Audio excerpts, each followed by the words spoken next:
फर्ज नमाज की अदायगी के बाद लोग सुन्नतें अदा कर रहे थे कि इमाम मस्जिद से कोई 4 या 5 सफ़े पीछे मस्जिद के दरमियान में एक शोला उठा और जोरदार धमाका हुआ।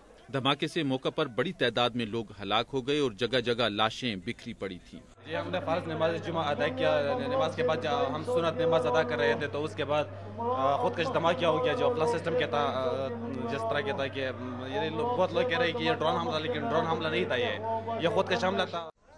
इस धमाके में लगभग 33 अफराद हलाक और 70 से ज्यादा जख्मी हुए हैं।